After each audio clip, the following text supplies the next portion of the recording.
Madam Speaker, following yesterday's testimony by Transportation Secretary Pete Buttigieg, I am again calling for oversight and ideally the end of the high-speed rail project in California. The Biden administration recently awarded California high-speed rail $3.1 billion. And Secretary Buttigieg stood behind the project in his testimony yesterday. However, this project has now been going on for 16 years. Its cost has multiplied many times over. Estimates are it's now around $128 billion. And the LA Times reported that there is a $100 billion funding shortfall, even with the $3.1 billion that the Biden administration provided. Yet nevertheless, despite this enormous increase in cost, and despite the fact that essentially nothing has been built for 16 years, the Biden administration is giving life support for the project in a way that will cause Californians to have to keep paying taxes to support it going forward.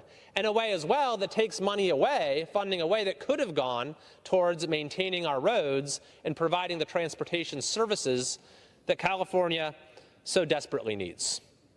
So I asked Secretary Buttigieg about a report from the New York Times that the bullet train actually is not even on track to be finished this century. Not on track to be finished this century.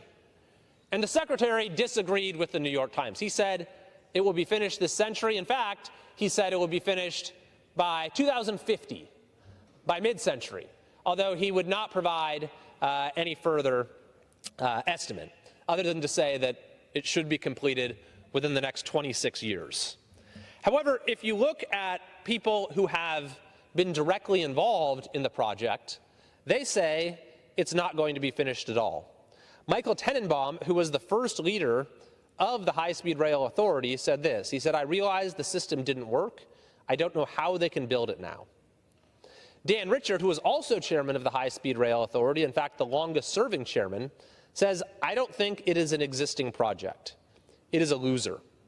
Rich Tolmack, who is head of the nonprofit California Rail Foundation, says, "It will never be operable." So why is the Biden administration giving it $3.1 billion? And why is a project that has a $100 billion funding shortfall allowed to continue? The reality is that high-speed trains have been built in many parts of the world. And folks who travel abroad in America, they see it work.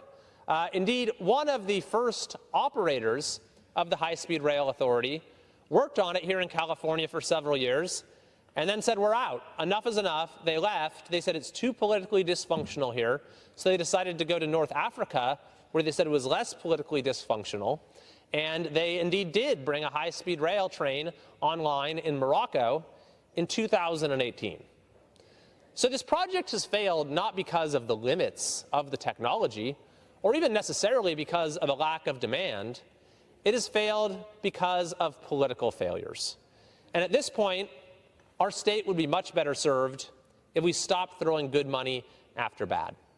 And so I'm fortunate, I'm glad to see that the Transportation Committee, led by Chairman Graves, has opened up an investigation into the High-Speed Rail Authority.